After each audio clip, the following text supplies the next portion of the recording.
Assalamualaikum warahmatullahi wabarakatuh.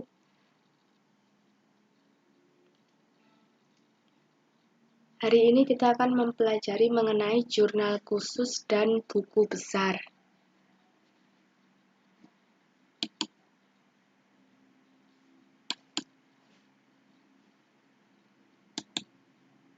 Nah, tujuan pembelajaran pada kali ini yaitu siswa dapat mengidentifikasi jurnal khusus, melakukan posting dari jurnal khusus ke buku besar dan buku besar pembantu.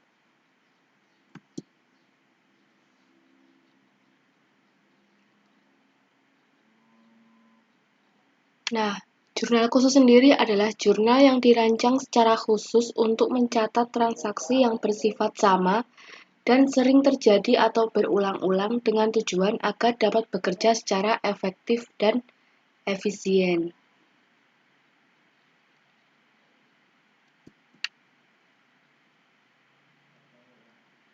Jurnal khusus sendiri atau biasa disebut dengan special journal yang biasa digunakan dalam akuntansi perusahaan dagang ini terdiri dari 4 macam jurnal. Yang pertama yaitu jurnal penerimaan kas, yang kedua jurnal pengeluaran kas, yang ketiga jurnal pembelian, yang keempat ada jurnal penjualan.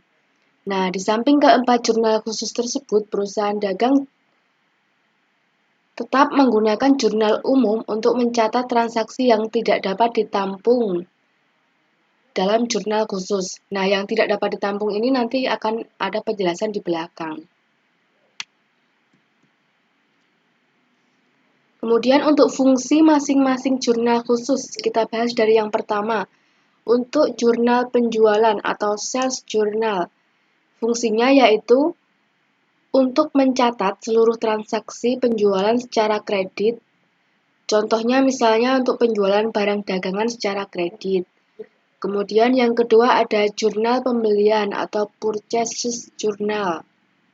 Nah, jurnal ini fungsinya untuk mencatat semua transaksi pembelian secara kredit, baik pembelian barang dagangan maupun bukan barang dagangan. Contohnya, pembelian barang dagangan secara kredit, pembelian peralatan secara kredit, pembelian perlengkapan secara kredit. Kemudian untuk yang ketiga ada jurnal penerimaan kas atau cash receipt journal. Nah, jurnal ini fungsinya digunakan untuk mencatat seluruh transaksi penerimaan kas. Contohnya misalnya transaksi seperti penjualan tunai, penerimaan pinjaman, penerimaan pendapatan, penerimaan bunga, pelunasan piutang, dan penambahan modal. Nah, yang keempat ada jurnal pengeluaran kas atau cash payment journal. Jurnal yang fungsinya digunakan untuk mencatat seluruh transaksi pengeluaran kas. Contohnya misalnya pembelian barang dagang secara tunai, pelunasan utang dagang, pembayaran beban-beban dan prive.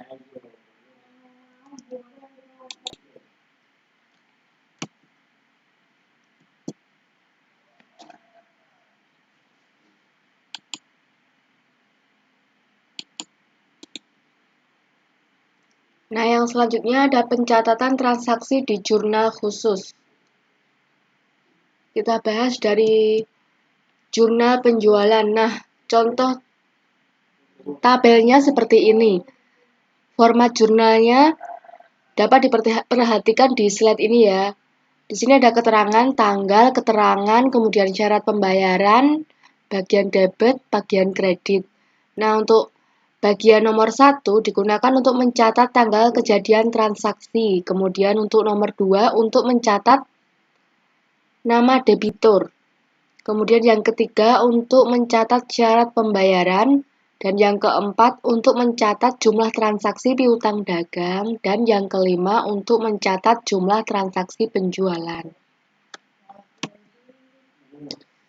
Nah, di sini ada beberapa contoh transaksi. Selama bulan Januari 2019, perusahaan dagang Asih Jaya Bandung mempunyai transaksi sebagai berikut. Yang pertama tanggal 4 dijual barang dagangan kepada firma Hughes Jakarta seharga 7 juta rupiah dengan syarat end of month dengan faktur jual nomor 001. Nah, ini pencatatannya di jurnal penjualan adalah seperti ini. Di sini ditulis tanggal dulu, tanggal 4 bulan Juni 2019.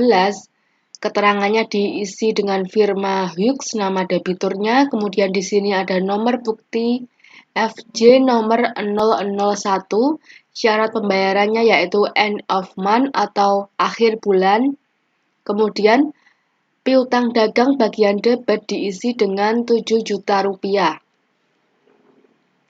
Nah, bagian kredit juga diisi 7 juta rupiah. Kemudian untuk transaksi tanggal 10 berbunyi dijual barang dagangan kepada Purwanto Semarang seharga 5 juta rupiah. Syaratnya masih sama yaitu end of month dengan faktur jual nomor 002. Nah, penulisannya seperti apa? Di bawah tanggal 4 kita tulis tanggal 10 dengan keterangannya nama debitur Purwanto Semarang, kemudian faktur jualnya nomor 002 dengan syarat pembayaran end of month, piutang dagang bagian debit diisi dengan 5 juta rupiah dan penjualan di sisi kredit diisi dengan 5 juta rupiah. Nah, untuk transaksi tanggal 17, tanggal 25, dan tanggal 30 juga sama seperti tanggal sebelumnya.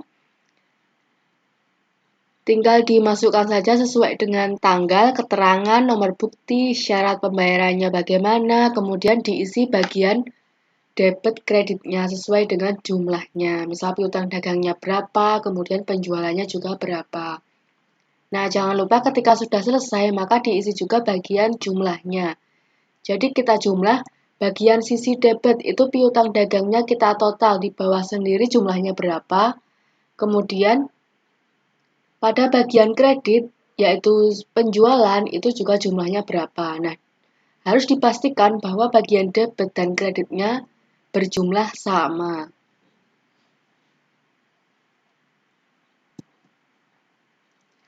Yang kedua yaitu jurnal penerimaan kas.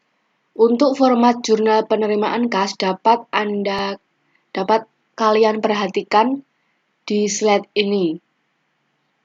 Di sini ada judul jurnal penerimaan kas, kemudian halaman, diisi sesuai halamannya, misalkan itu berwujud di halaman atau lembaran buku. Nah, di sini juga ada tanggal. Kolom tanggal diisi dengan tahun, bulan, tanggal terjadinya transaksi nanti. Kemudian nomor bukti. Untuk kolom nomor bukti ini diisi dengan nomor bukti transaksi seperti nomor kwitansi, cek, atau nomor bukti kas masuk nanti yang tertera. Kemudian untuk keterangan, kolom keterangan yang digunakan untuk mencatat sumber penerimaan kas atau nama transaksi atas akun yang dikredit nanti. Kemudian untuk kolom ref ini maksudnya penjelasan dari referensi, yaitu kolom referensi ini diisi dengan nomor akun pada saat posting kecuali untuk transaksi yang berkaitan dengan piutang dagang diisi dengan tanda titik atau check mark pada saat transaksi dicatat. Hal ini dilakukan karena pada saat yang bersamaan transaksi tersebut akan dicatat dalam akun pembantu piutang dagang. Kemudian untuk nomor 5 yaitu sisi debit kas.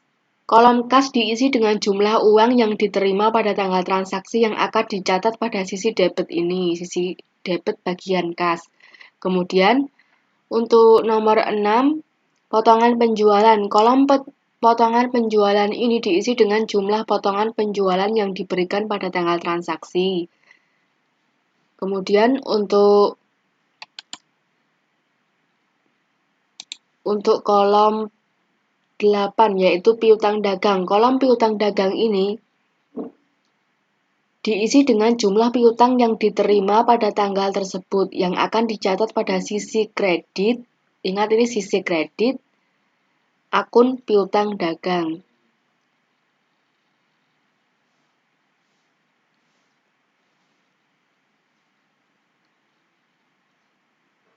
Nah, kemudian di sini ada akun nomor 9.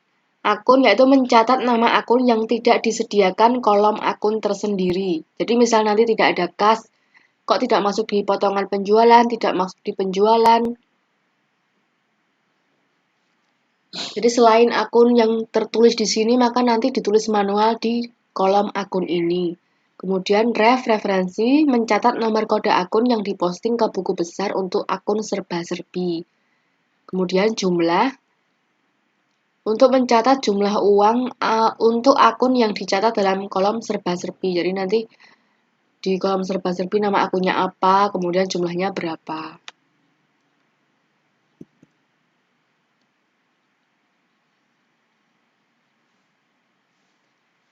Nah, baiklah, untuk memahami lebih lanjut penggunaan jurnal penerimaan kas, maka perhatikan contoh transaksi di bawah ini. Pada bulan Juni 2019, tanggal 1, pemilik perusahaan Tuan Asih Nuryanto menginvestasikan sebagai modal pertama berupa uang tunai sebesar 10 juta rupiah dengan buktinya bukti kas masuk nomor 002. Nah, penulisannya di jurnal penerimaan kas halaman 02. Di sini ada judul jurnal penerimaan kas. Kemudian di sini ada halaman nomor 2. Sebelumnya dilengkapi dulu untuk kolom tanggal yaitu tahun 2019 bulan Juni dan untuk transaksi yang pertama adalah tanggal 1. Dengan nomor bukti tadi dicantumkan buktinya BKM nomor 002, bukti kas masuk nomor 002. Kemudian keterangannya, karena tadi kan menginvestasikan sebagian modal, maka keterangannya adalah setoran modal. Kemudian diisi bagian kas, sisi debit kas 10 juta rupiah. Kemudian sisi kreditnya, karena mengkredit modal, kemudian di sini belum ada tulisannya, hanya disediakan piutang dagang untuk jurnal penerimaan kas itu, maka menulisnya di bagian serba-serbi. Dituliskan modal usaha kredit 10 juta rupiah di bagian jumlah. Kemudian untuk contoh yang kedua, tanggal 3. Dijual barang dagangan secara tunai kepada Tuan Mugiono Salatiga seharga 5 juta rupiah dengan bukti kas masuk nomor 003. Penulisannya di jurnal penerimaan kas yaitu tanggal 3, kemudian BKM nomor 003. Nah, karena ini adalah penjualan secara tunai, maka bagian keterangannya dituliskan penjualan tunai. Karena ada kas masuk, kas bertambah di debit, maka dituliskan bagian kas 5 juta rupiah, kemudian untuk kredit penjualan 5 juta rupiah. Kemudian untuk tanggal 6 diterima pelunasan piutang dari firma Gurun Bandung seharga 6 juta rupiah dikurangi potongan 2%. BKM nomor 004. Nah, maka penulisannya yaitu tanggal 6, kemudian nomor buktinya BKM nomor 004. Keterangannya karena ada kas masuk dari firma Gurun Bandung, maka keterangannya ditulis firma Gurun Bandung. Nah, kas masuknya yaitu Rp5.880.000 karena sudah dikurangi dengan potongan 2%.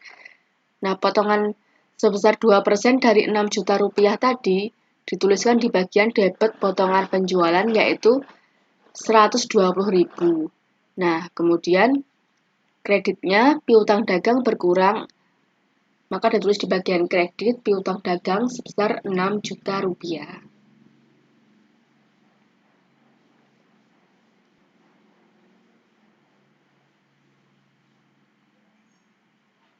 Nah, untuk tanggal 10 diterima dividen tunai dari PT Faru sebesar 3 juta rupiah dengan bukti kas masuk nomor 005. Sama seperti atasnya tadi, dituliskan tanggal, kemudian bukti kas masuk nomor 005 Nah, di sini karena ada penerimaan dividen, maka keterangannya ditulis saja penerimaan dividen. Kemudian penerimaannya tadi sebesar berapa? Nah, dituliskan di bagian debit, bagian kas sebesar 3 juta rupiah.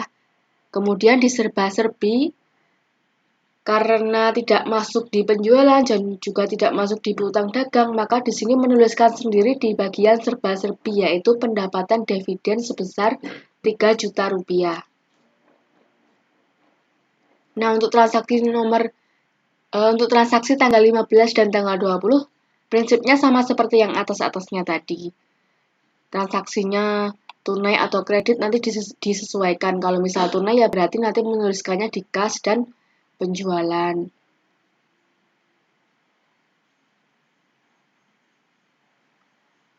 Nah, di bagian bawah juga tetap dituliskan jumlahnya, yaitu sisi kas jumlahnya berapa, potongan penjualan kalau ada berapa, penjualannya berapa, piutang dagang berapa. Nah, bagian debit dan kredit tentunya harus sama.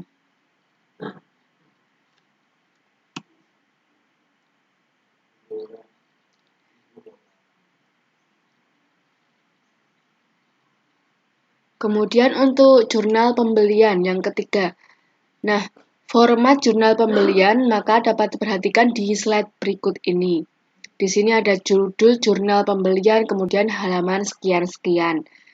Sama untuk kolom tanggal diisi dengan tanggal yang tertera dalam bukti transaksi, kemudian keterangannya diisi dengan keterangan ringkas biasanya menyebutkan nama kreditur atau yang pinjam atau yang pinjam kepada kita.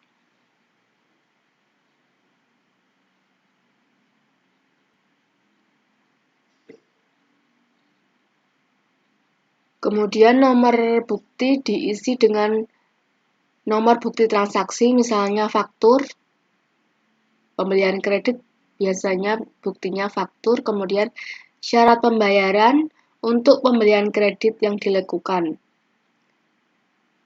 Jadi nanti di sini ditulis syarat pembayarannya, misalnya 2/5, kemudian N/30 atau end of month, kemudian pada kolom pembelian ini diisi dengan harga pokok pembelian barang dagangan yang dibeli pada tanggal tersebut. Kemudian di perlengkapan diisi dengan harga pokok pembelian perlengkapan yang dibeli pada tanggal tersebut. Kemudian untuk bagian akun, ini mencatat nama akun yang tidak disediakan dalam kolom akun tersendiri, sama seperti sebelumnya tadi. Kemudian untuk referensi, mencatat nomor kode akun yang diposting ke buku besar untuk akun serba-serbi. Kemudian jumlah, mencatat jumlah uang untuk akun yang dicatat dalam kolom serba-serbi. Kemudian sisi kredit ada utang dagang. Nah, kolom ini digunakan untuk akun yang dicatat dalam kolom ini digunakan untuk mencatat jumlah utang dagang yang terjadi ya.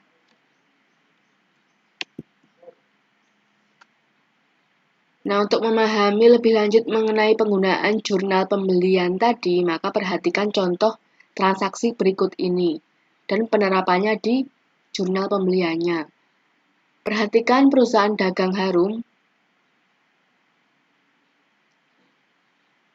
memiliki transaksi selama Januari 2019 sebagai berikut. Tanggal 6, membeli barang dagangan secara kredit dari toko laris seharga 55.200.000 rupiah. Dengan syarat pembayaran 2/10 N/30 dengan nomor buktinya faktur TL251. Maka penulisan di jurnal pembeliannya di bagian tanggal dilengkapi dulu tahunnya 2019, kemudian bulannya Januari. Pertama ditulis tanggalnya 6, kemudian keterangannya kan diisi nama kreditur biasanya. Nah, di sini nama krediturnya adalah toko laris, maka ditulis saja toko laris. Kemudian syarat pembayarannya, di sini tertulis 2/10 N/30, maka disalin saja di bagian syarat pembayaran, kemudian nomor buktinya sesuai dengan transaksi tadi, nomor fakturnya berapa, TL251.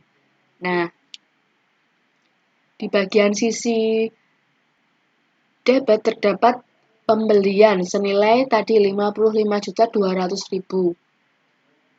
Nah, karena ini adalah pembelian secara kredit, maka bagian kredit diisikan utang dagang. Utang dagangnya bertambah. Utang dagang bertambah kan di sisi kredit. 55.200.000 rupiah juga. Selanjutnya di tanggal 10 membeli perlengkapan toko secara kredit dari toko lengkap senilai 250.000. Tulis saja tanggal 10, kemudian nama krediturnya yaitu toko lengkap.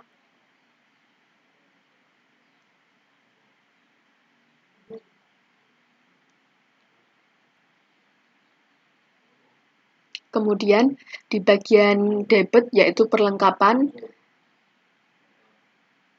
bertambah senilai 250.000, kemudian kreditnya utang dagang senilai 250.000.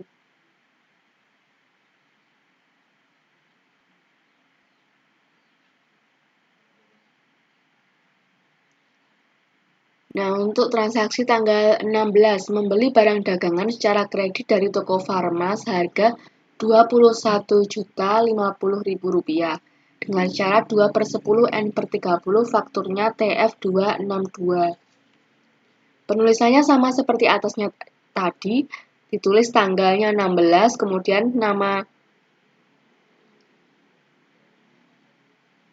krediturnya yaitu toko Farma, syarat pembayarannya seperti yang tertulis di sini 2/10 N/30. Kemudian nomor buktinya ada tadi TF262. Kemudian di bagian sisi debit yaitu ada pembelian senilai 21.050.000, kemudian di sisi kredit utang dagangnya bertambah senilai 21.050.000 juga. Untuk transaksi tanggal 20 dan 25 prinsipnya sama.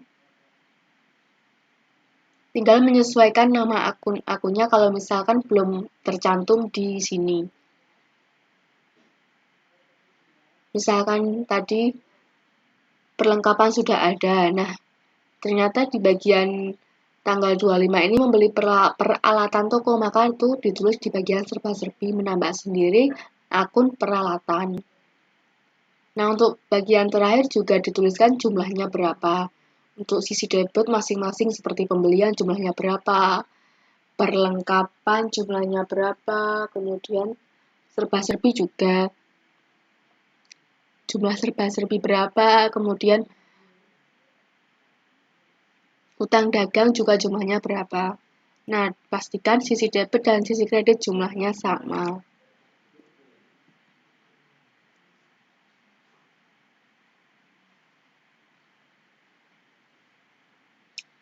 Jurnal pengeluaran kas. Nah, format jurnal pengeluaran kas dapat diperhatikan di slide berikut ini. Judul jurnal pengeluaran kas, kemudian halaman sekian-sekian. Untuk kolom tanggal seperti biasanya yaitu diisi dengan tahun, bulan, dan tanggal terjadinya transaksi. Kemudian untuk nomor bukti digunakan untuk mencatat nomor bukti transaksi seperti nomor kwitansi, nota kontan, cek, bukti kas keluar. Kemudian untuk keterangan diisi dengan mencatat nama kreditur atau akun yang didebit atau nama transaksi. Kemudian referensi digunakan untuk mencatat tanda check mark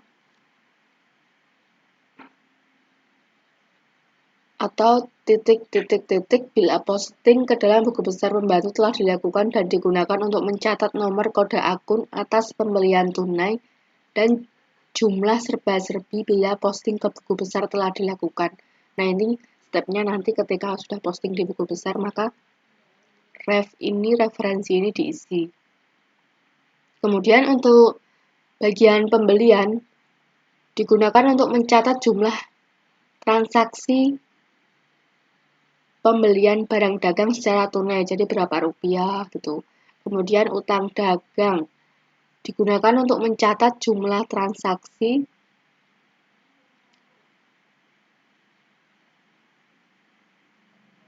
yang masuk ke dalam kategori utang dagang. Jadi untuk mencatat jumlah utang dagang yang dibayar atau dilunasi. Kemudian nomor 7 ada serba-serbi untuk akun. Mencatat nama akun yang tidak disediakan kolom akun tersendiri. Jadi kalau belum ada di ini akunnya bukan pembelian dan bukan juga utang dagang. Nah, maka ditulis sendiri di bagian akun. Untuk referensi sama mencatat nomor kode akun yang diposting ke buku besar. Untuk akun serba-serbi. Kemudian untuk jumlah ya digunakan untuk mencatat jumlah rupiah.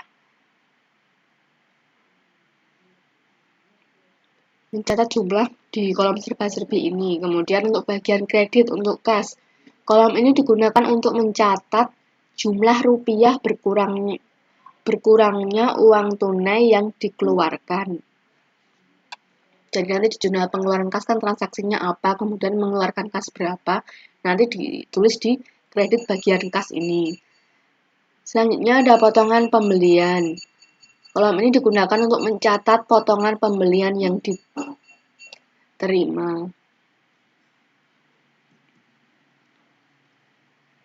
Untuk memahami lebih lanjut mengenai penggunaan jurnal pengeluaran kas, maka perhatikan transaksi di slide ini. Untuk bulan Juni 2019, tanggal 2 dibayar sewa atas ruangan usaha untuk 1 tahun sebesar Rp1.800.000 dengan nomor buktinya bukti BKK, bukti kas keluar nomor 005. Maka pencatatannya di jurnal pengeluaran kas.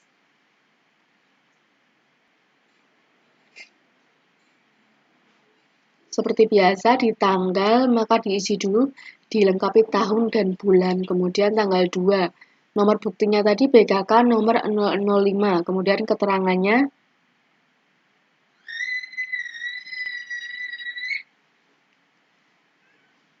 keterangannya di sini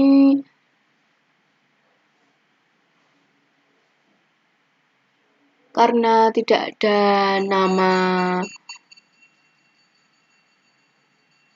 nama perusahaan atau nama tokonya, maka diisi saja untuk keterangan kegiatan transaksinya, yaitu sewa ruangan. Maka tulis saja keterangannya sewa ruangan.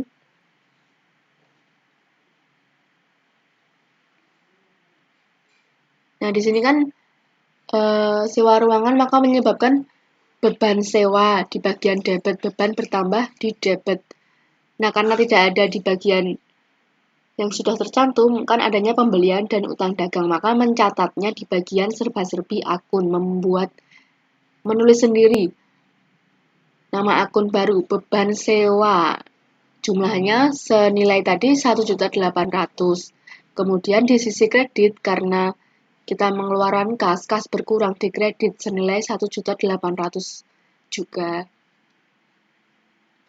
Kemudian di tanggal 4 dibeli barang dagangan secara tunai seharga Rp4.000.000 dari PT Uranium Semarang dengan bukti kas keluar nomor 006.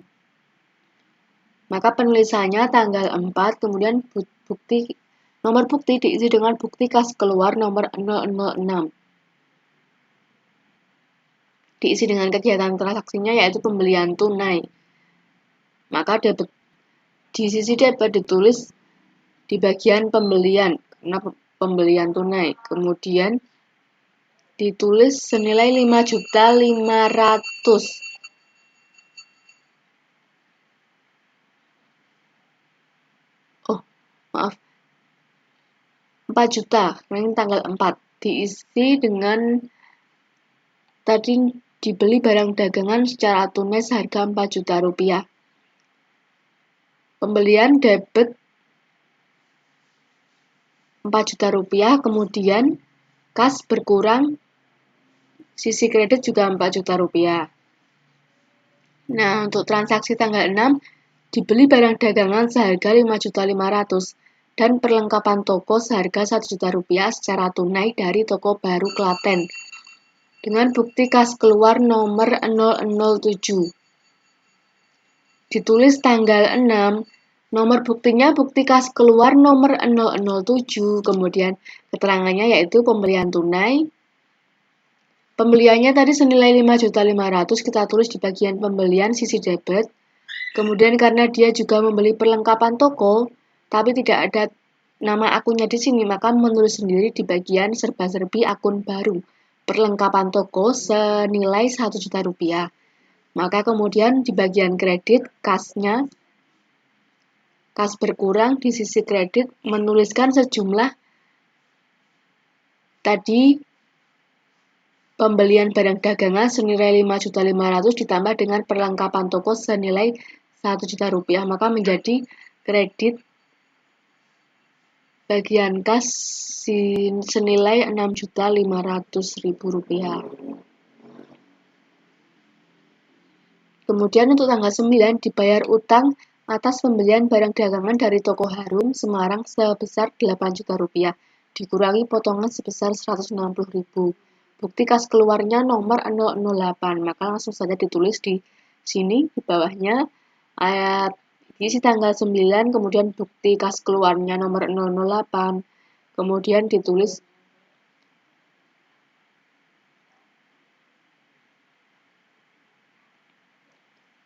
nama tokonya toko Harum, kemudian di sisi debit utang kita berkurang. Utang berkurang di debit senilai 8 juta rupiah. Kemudian di sisi kredit ada kas. Kas tadi kan karena dikurangi dengan potongan 160.000, maka kita mengeluarkan kas sejumlah 7.840.000. Kemudian potongannya tadi dimasukkan di sisi kredit bagian potongan pembelian. Nah, kemudian untuk transaksi di bawahnya sama juga, misalnya ini ada prive. Kalau misal prive itu pengambilan pribadi. Kalau misalkan belum ada nama akun prive, maka membuat sendiri di bagian serba-serbi. Seperti di contoh transaksi tanggal 10 ini.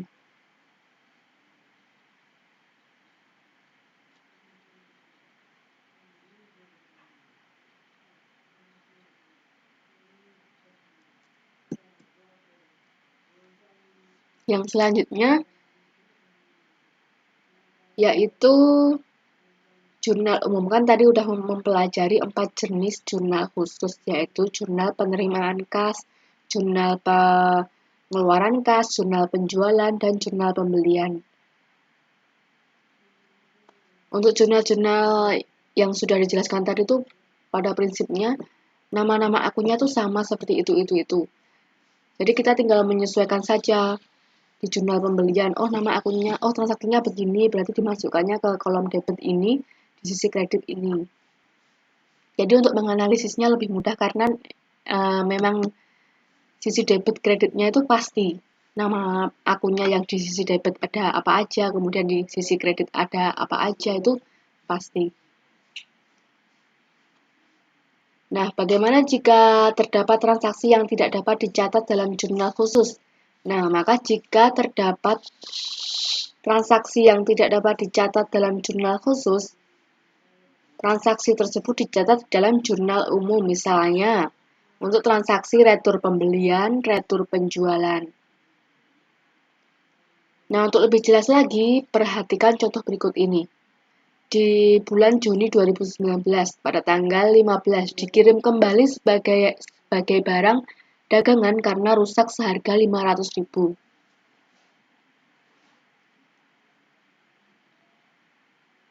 Nah, di sini ada retur pembelian. Penulisannya di jurnal umum, kemudian ada halaman untuk tanggal seperti tadi 2019, bulannya bulan Juni, transaksi tanggal 15. Di bagian keterangan di debit ada hutang dagang kita berkurang di sisi debit senilai 500.000 sesuai dengan barang yang dikembalikan. Kemudian retur pembelian dan pengurangan harga dikredit senilai Rp500.000. Kemudian untuk transaksi tanggal 20, diterima kembali sebagian barang dagangan yang telah dijual secara kredit karena cacat seharga Rp800.000. Nah, di sini ada kegiatan retur penjualan. Maka, penulisan di jurnal umumnya yaitu ditulis tanggal 20, kemudian di sisi keterangan ada debit retur penjualan dan pengurangan harga senilai Rp800.000. Kemudian di sisi kredit, piutang dagang kita berkurang di sisi kredit yaitu Rp800.000. Nah, jadi untuk transaksi yang tidak dapat dicatat di keempat jurnal khusus di depan tadi, maka itu berarti dicatat di jurnal umum. Misalnya seperti ini tadi, retur pembelian dan retur penjualan.